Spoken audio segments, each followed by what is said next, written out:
بسم اللہ الرحمن الرحیم۔ فرانسس برنیر پیشے کے لحاظ سے ڈاکٹر تھا۔ یہ فرانس کا رہنے والا تھا۔ یہ 1658 میں ہندوستان آیا اور 1670 تک 12 سال ہندوستان میں رہا۔ یہ شاہ جہاں کے دور کے آخری دن تھے۔ برنیر طبی ماہر تھا، چنانچہ یہ مختلف امراض سے ہوتا ہوا شاہی خاندان تک پہنچ گیا۔ اسے مغل دربار، شاہی خاندان، حرم سرا اور مغل شہزادوں اور شہزادیوں کو قریب سے دیکھنے کا موقع ملا۔ برنیر نے شاہ جہاں کو اپنی نظروں کے سامنے بے اختیار ہوتے اور اپنے صاحبزادے اورنگزیب عالمگیر کے ہاتھوں قید ہوتے دیکھا۔ اس نے اورنگزیب عالمگیر کی اپنی تینوں بھائیوں دارالشکوہ، سلطان شجاع اور مراد بخش سے جنگیں بھی دیکھی اور بادشاہ کے ہاتھوں بھائیوں اور ان کے خاندانوں کو قتل ہوتے بھی دیکھا۔ اس نے دارالشکوہ کو گرفتار ہو کر آگرہ آتے اور بھائی کے سامنے پیش ہوتے بھی دیکھا اور اسے اورنگزیب عالمگیر کے ساتھ لاہور، امبر اور کشمیر کی سیاحت کا موقع بھی ملا۔ فرانسس برنیر نے واپس جا کر ہندوستان کے بارے میں سفرنامہ تحریر کیا۔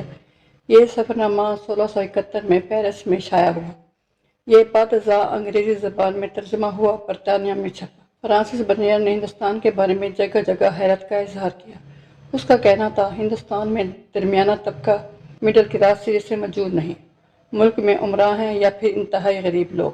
عمرا محلوں میں رہتے ہیں، ان کے گھروں میں باغ بھی ہیں، فوارے بھی، سواریاں بھی اور درجن درجن نوکر چاکر بھی، جبکہ غریب جھوپڑیوں میں رہتے ہیں اور ان کے پاس ایک وقت کا کھانا تک نہیں ہوتا۔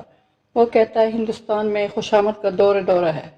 بادشاہ سلامت، وزراء، گورنرز اور سرکاری اہلکار 2 گھنٹے خوشامد کراتے ہیں۔ دربار میں روزانہ سلام کا سلسلہ چلتا ہے اور گھنٹوں جاری رہتا ہے۔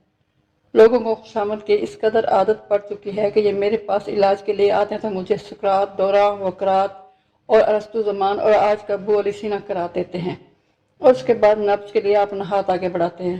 بادشاہ سلامت دربار میں جب بھی منہ کھولتے ہیں تو درباری کرامت کا ورد شروع کر دیتے ہیں۔ لوگ جیبوں میں عرضیاں لے کر گھومتے ہیں اور انہیں جہاں کوئی صاحب حیثیت شخص دکھائی دیتا ہے یہ اپنی عرضی اس کے سامنے رکھ دیتے ہیں اور وہ جب تک اس عرضی پر حکم جاری نہیں کرتا سائی وہاں سے ٹلنے کا نام نہیں لیتا۔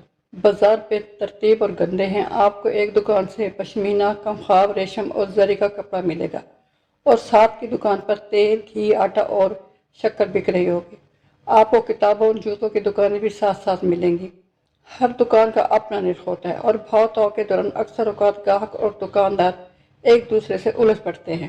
شہروں میں حلوائیوں کی دکانوں کی بہتات ہے، مگر آپ کو دکانوں پر گندگی، مکھیاں، مچھر، بلیاں اور کتے دکھائی دیتے ہیں۔ آپ کو ہندوستان بھر میں اچھا گوشت نہیں ملتا۔ کسائی بیمار اور قریب المرگ جانور ذبح کر دیتے ہیں۔ پھل بہت مہنگے ہیں۔ ہندوستان میں خربوزہ بہت پیدا ہوتا ہے لیکن 10 خربوزوں میں سے ایک میٹھا نکلتا ہے۔ سردا بہت مہنگا ہے۔ ملک میں شراب پر پابندی ہے لیکن چھپ کر سب پیتے ہیں۔ شراب شیراز سے سمگل ہو کر آتی ہے اور شہروں میں عام ملتی ہے، تاہم حکومت نے عیسائیوں کو شراب پینے کی اجازت دے رکھی ہے، مگر یہ اکثر اوقات اپنی شراب مسلمانوں کو بیچ دیتے ہیں۔ ملک بھر میں جوتشیوں کی بھرمار ہے۔ یہ دریاں بچھا کر راستوں میں بیٹھ جاتے ہیں اور لوگ ان کے گرد گھیرا ڈال دیتے ہیں۔ ملک بھر میں پینے کا صاف پانی نہیں ملتا، چنانچہ عمراء اونٹ پر پانی لاد کر سفر کے لیے نکلتے ہیں۔ ہندوستان کی مٹی زرخیز ہے لیکن زراعت کے طریقے قدیم اور فرسودہ ہے، چنانچہ کسان پوری پیداوار حاصل نہیں کر پاتے۔